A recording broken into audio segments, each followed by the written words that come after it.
C'est vous, ça. C'est tout vous, ça. C'est tout à fait vous. On sait tout de vous. Et le cœur? Personne n'a le cœur? Où? Normal. Tension? Normal. Température? Normal. Parlons peu, mais parlons bien.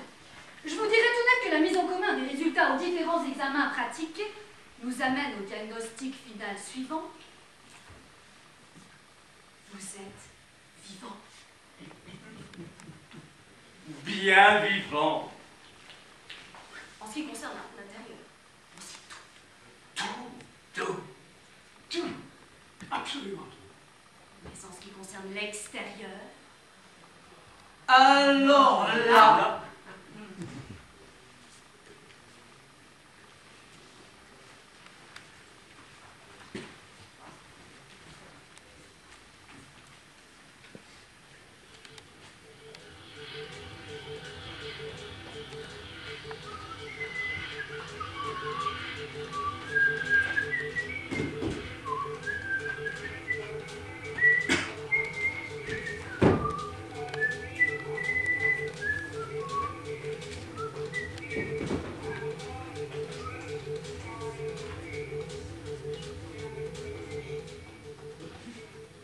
tout est utile dans le corps humain, tout. J'ai bien réfléchi. Mais les poils sous les aisselles, franchement... Attendez. Oh, j'en peux plus. Oh, j'ai cru que j'arriverais jamais à temps. Oh, quelqu'un a commencé à parler des fesses. Non, mais Je les prends. C'est moi qui vais parler des fesses. Pour commencer, donnons-leur leur fonction première. Voilà. On en tire garde beaucoup de plaisir, mais c'est tout de même bien confortable. Assis. Être assis sur ses fesses. Certains disent sur son cul. Quel vilain mot! C'est la première et dernière fois que vous me l'entendez prononcer. Quelle idée! 3 lettres, une sonorité toute sèche, toute aiguë, presque désagréable. Mais il n'y a que chez les barbares qu'on utilise le U. Partout ailleurs, on dit OU. C'est bien mieux, beaucoup plus convenable, beaucoup plus en harmonie avec la partie concernée. Et puis, OU, c'est déjà une belle paire de lettres bien arrondies, et il faut la paire pour respecter la sémantique. Fesses, comptez sur vos doigts. Ça fait un chiffre pair, un chiffre rond. Et puis, fesses. Oh, je vous entends rire d'ici. Arrêtez de rigoler. Si je parle de fesses, c'est certainement pas pour ce que vous pensez. Comptez pas sur moi pour raconter des cochonneries. Je reprends. Fesses. Pour le prononcer, il faut commencer par arrondir les joues. Fesses. Vous avez vu mes joues? Fesses. Ça commence par s'arrondir et ça finit comme une caresse. Fesses. Fesses. C'est doux, convenable. On a tout de suite envie de le répéter. Fesses. Répétez après moi. Fesses. Fesses. C'est doux, ça glisse comme le baiser sur la peau d'un bébé. Tiens, justement, des fesses de bébé.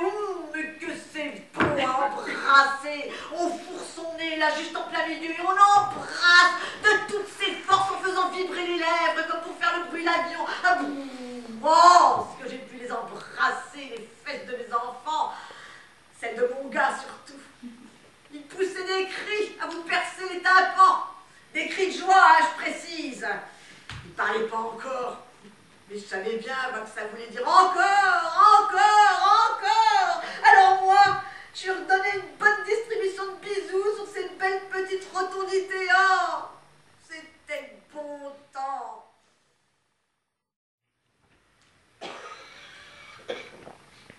Mon père a épousé ma mère pour ses gros seins. C'est ce qu'il lui chuchote dans la salle de bain lorsqu'il passe pour l'inspection. J'aime tes seins, Marie. J'aime leur forme, leur odeur, la texture de la chair, le grain des aréoles. J'aime cet air insolent qu'ils ont quand ils pointent leur petit bout de pif en l'air. Regarde-moi ça comme ils ont l'air insolents.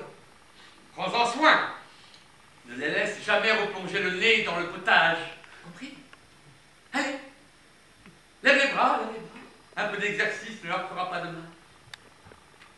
Et ma mère lève ses longs bras blancs pour redresser les jumeaux. Insolent.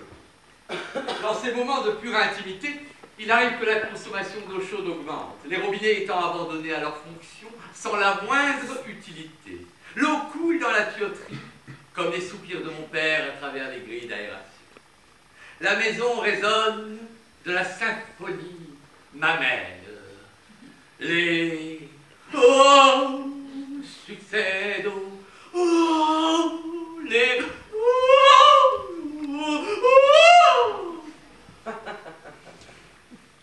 l'eau coule, le néon clignote, le chauffage d'appoint enclenche sa ventilation. Et voici l'aria de la chair de poule qui ajoute sa pincée de sel au désir déjà très élevé. Ma mère est double entre les bras de mon père, qui caresse autant ses seins que son reflet à travers la glace.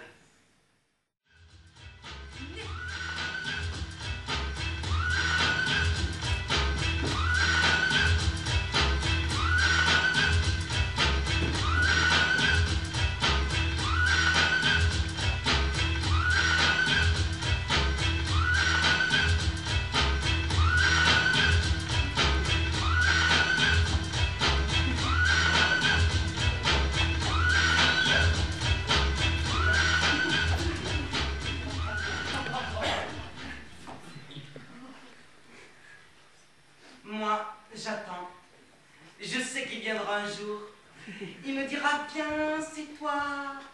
Il me tendra la main et on partira en métro, tous les deux. J'ai déjà le ticket. Moi aussi j'ai attendu, et il est venu, mais c'était ton père. J'attendais mieux. Moi aussi j'ai attendu, et il est venu avec ses copains. C'était très bien. Il sera peut-être pas beau, il sera peut-être pas fort, mais il sera intelligent. Et il débordera de sentiments. Pour moi, entre autres. Il était pas beau, il était pas fort, il était pas intelligent. C'était ton père, quoi. Je les ai aimés tous les trois. Je n'ai jamais su qu'elle était beau, qu'elle était folle, qu'elle était intelligente. Tout ce que je sais, c'est qu'aucun de mes enfants ne tient d'eux. Il m'écrira de la poésie, des phrases qui riment, avec des mots très doux et très compliqués. Il me glissera des papiers dans le creux de la main pour que je les lise le soir en pensant à lui. Et je penserai à lui à chaque faute d'orthographe. Ton père aussi me glissait des bouts de papier avec sa jolie écriture. Fais le ménage, arrache les poireaux, lave ma chemise. Jamais une faute. Mais même un poireau, il mettait un X. Nous, on s'écrivait pas. On n'avait pas le temps. Et puis, vous avez essayé d'écrire en faisant l'amour. On vieillira tranquillement. On aura les mêmes maladies au même moment. On mangera pour deux, c'est romantique. On s'écoutera tousser. Il aura mal et j'aurai mal pour lui. Quel beau vieillard ce sera! Moi, j'ai jamais été jeune. Les hommes, ça fait vieillir. Et ton père 2 fois plus. Moi, je n'ai jamais été vieille. C'est pas maintenant que je vais commencer. Il aura un grand nez! C'est beau un nez. On dit que c'est le baromètre de l'amour. Oui, c'est vrai, c'est beau, hein, mais en avoir un coup dans le nez comme ton père. Dans ma chambre, flottait l'odeur de nos amours. Un parfum fort, musqué, qui faisait sombrer des larmes aux paupières. Une manière me laissait un petit cadeau. Je respirais les draps, les oreillers, les plis de la carpette quand la houle du désir avait fait chavirer les passagers du matin. Je rampais dans les effluves pour y retrouver les souvenirs de mes émois. Là, l'odeur du nombril de Jean. Là, les aisselles de Paul. Là, mon Lucien, mon rouquin tout entier. Merci, mes amours, de vos ondes olfactives effilochées aux 4 coins de la maison. Ce que j'ai pu en respirer, des goulets d'air, pas si purs que ça. J'ai eu à m'en décrocher les narines. La nuit me trouvait enroulé au rideau. Nous poussions parfois nos jeux de cache-cache, sexe et jambes mêlées. Des luisances refloraient au clair de lune comme autant de lucioles érotiques. J'humais mon parcours résiduel en défaillance sous la puissance de l'évocation. Je vous entends bien présente des odeurs voluptueuses, stupre, sueur, haleine mélangée. Je vous recherche un soir de printemps. C'était le beau temps. Oh non! Bah quoi? Si beau on est. Alors 3. Tiens.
Le développement est rapide, simple, discret.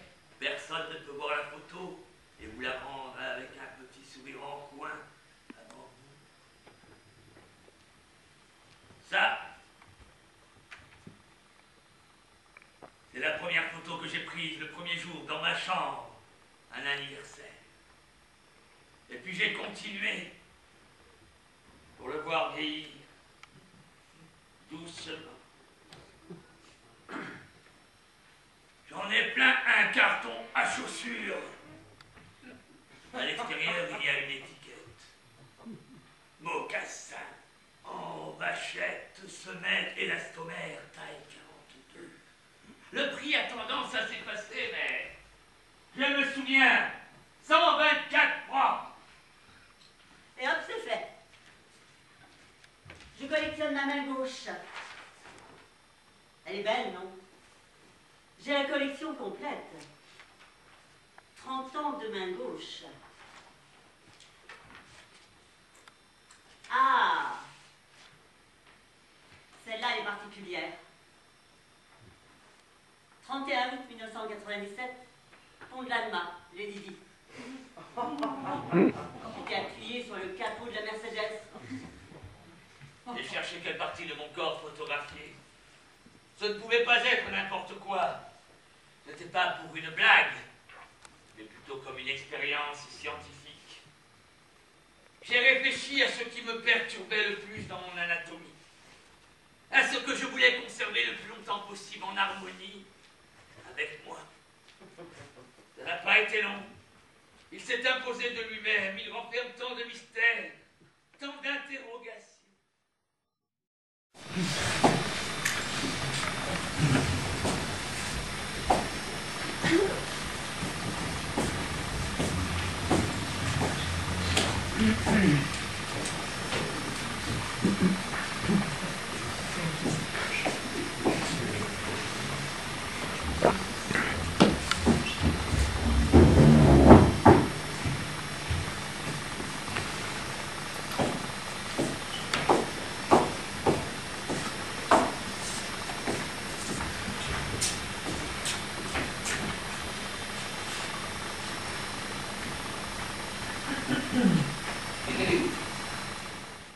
La raison en est bien sûr cette différence sociale qui vous destinait aux bons usages, au thé fumant agrémenté de tuiles aux amandes, aux broderies délicates au garden party, tandis que ma classe me reléguait au terrain de foot, au pied d'orange pour toi chérange et pied de citron pour moi garçon, avec chocobéenne à la clé, au pull tricoté main, et au concours de bistouquette.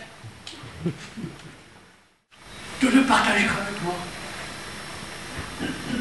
En cas d'acceptation, ne pouvant hélas plus me répondre, il vous suffirait au petit déjeuner de toucher d'un doigt votre cou. Je comprendrai.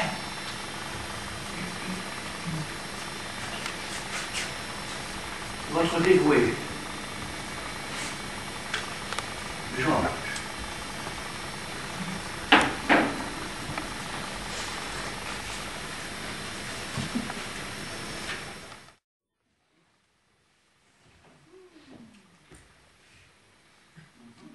Tu bois ça, toi, maintenant?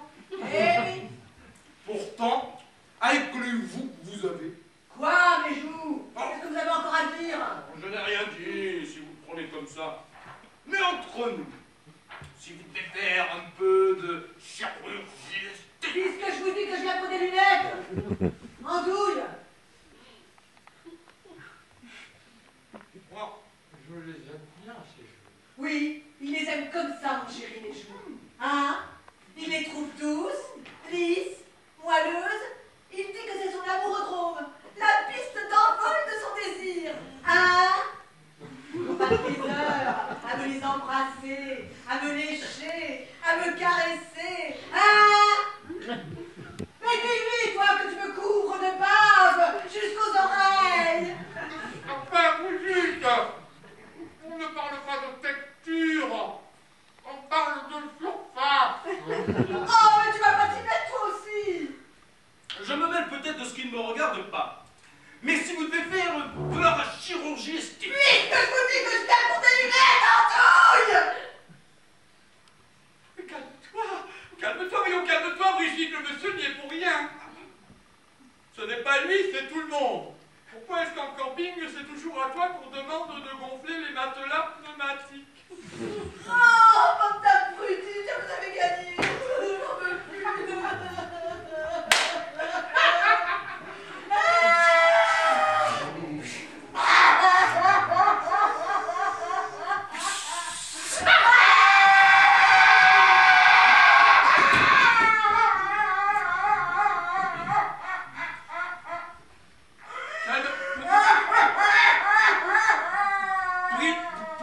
Brigitte! Calme-toi, Brigitte, calme-toi! Brigitte! C'était pour rire! Bah, je le sais bien. Il manquerait plus que ça, tiens.